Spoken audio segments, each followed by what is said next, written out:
Have you ever wondered how two of the most devastating conflicts in human history, World War I and World War II, are connected? Let's delve into the seeds of conflict that link these two catastrophic events. The first of these seeds was sown on a sunny day in June 1914 in Sarajevo.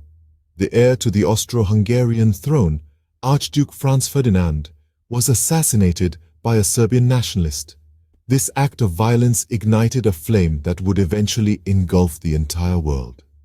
Tensions between nations escalated, and the intricate web of alliances that had been carefully spun across Europe began to tighten, pulling more and more countries into the fray. Now let's consider the second seed, the arms race. The late 19th and early 20th centuries were a period of rapid technological advancement. Nations were eager to showcase their industrial prowess, and what better way to do so than with the production of advanced weaponry? This escalating competition fueled a sense of paranoia and suspicion among nations, further straining international relations. World War I was a war like no other. It was a global conflict that left an indelible mark on humanity. The human cost was colossal. An estimated 9 million soldiers and 7 million civilians perished. The economic cost was equally staggering. Infrastructure was destroyed, trade was disrupted, and many nations found themselves sinking into a quagmire of debt. Such immense suffering and devastation could have served as a stark reminder of the perils of war. But instead of fostering a climate of peace and reconciliation, the end of World War I sowed another seed of conflict. The punitive measures imposed on the defeated nations, particularly Germany, bred resentment and anger that would, in time, give rise to a new, even more destructive conflict. So, as we can see, the end of World War I was not a true end to conflict. Instead, it sowed the seeds for another, even more devastating war. The Treaty of Versailles, signed at the end of World War I, was supposed to bring peace, but did it instead fuel the flames of World War II? The Treaty of Versailles was a peace agreement signed on June 28, 1919, between Germany and the Allied powers. The treaty was meant to establish a lasting peace by punishing Germany and setting the groundwork for rebuilding. However, the harsh terms of the treaty left a bitter taste in the mouths of Germans and sowed the seeds of resentment. One of the key points of the treaty was the war guilt clause. This clause stated that Germany and its allies were solely responsible for the outbreak of the war. The Allies used this clause to justify the heavy reparations imposed on Germany. The economic burden placed on Germany was immense, amounting to billions of dollars over several decades. These reparations crippled the German economy, leading to hyperinflation and economic instability. The German people were left in a state of despair and resentment, feeling humiliated and unfairly treated. The Allies, on the other hand, felt the reparations were justified, given the massive loss of life and destruction caused by the war. The treaty also stripped Germany of its territories, further fueling the resentment. The loss of territory meant a loss of resources and economic power, further exacerbating Germany's economic woes. The German people felt their national pride was at stake and their sovereignty was being trampled upon. These conditions created a fertile ground for the rise of extremist ideologies. The German people were desperate for a leader who could restore their honor and economy. They sought someone who could guide them out of their humiliation and economic despair.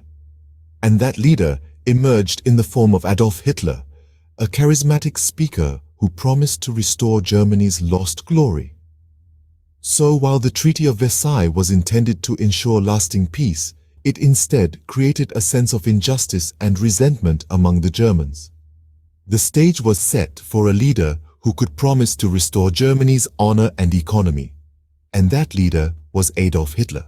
In the wake of World War I and the Treaty of Versailles, a new political ideology took hold in Germany and Italy: fascism. The post-war period was a time of great turmoil and upheaval. In Germany, the economy was in ruins, inflation was rampant, and the country was burdened by the weight of war reparations.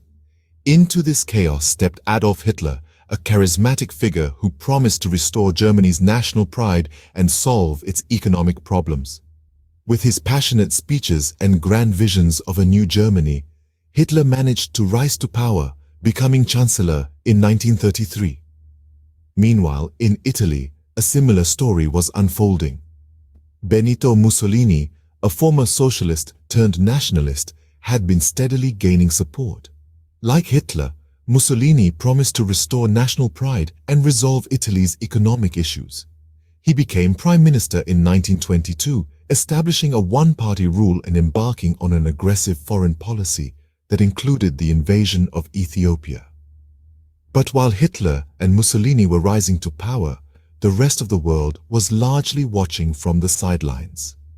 The policy of appeasement, led by British Prime Minister Neville Chamberlain, allowed Germany and Italy to expand their territories without significant opposition. This policy, meant to prevent another devastating war, only served to embolden the fascist leaders. As the 30s drew to a close, Hitler and Mussolini were in firm control of their respective countries. They had successfully used fascism to rally their people and achieve their political aims. But their aggressive foreign policies, coupled with the failure of appeasement, set the stage for another global conflict.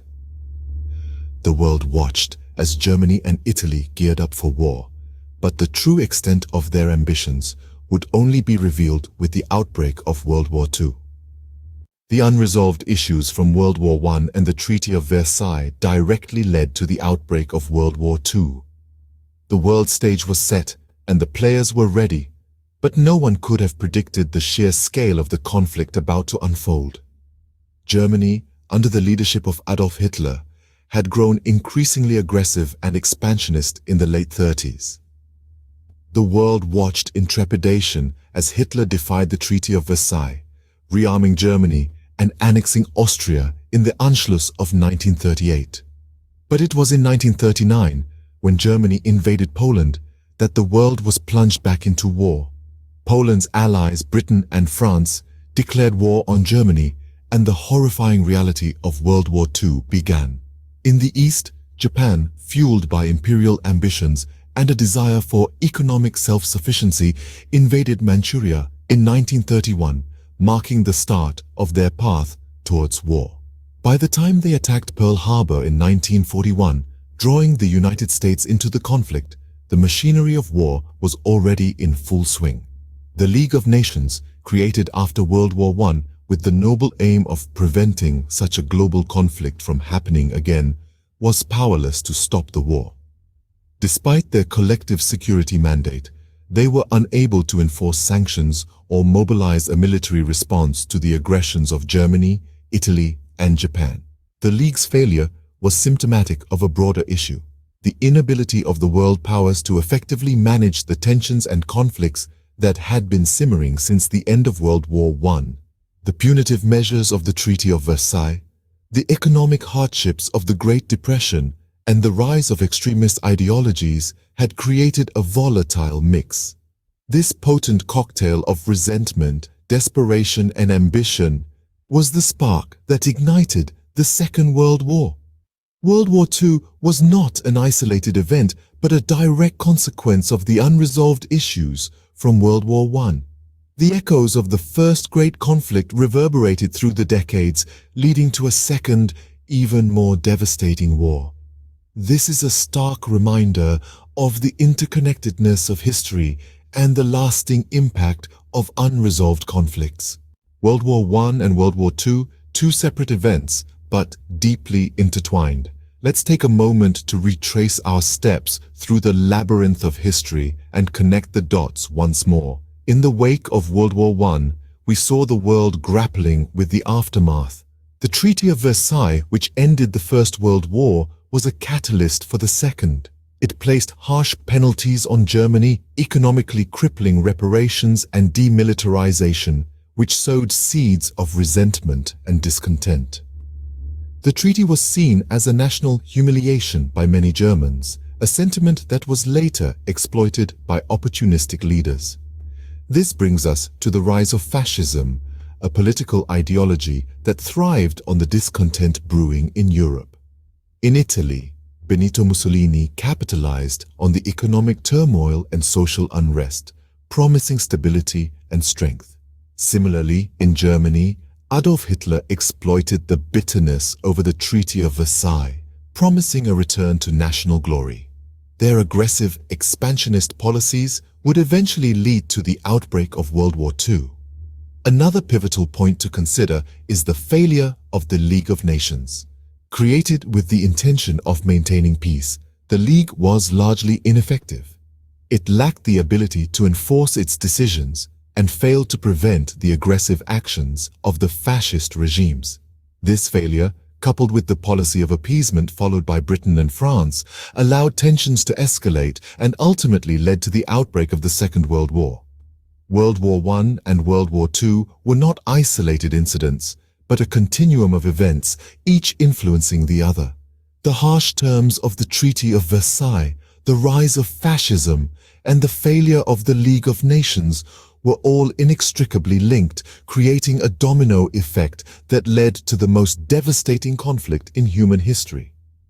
Understanding the connection between these two world wars not only helps us understand history better, but also serves as a warning for the future.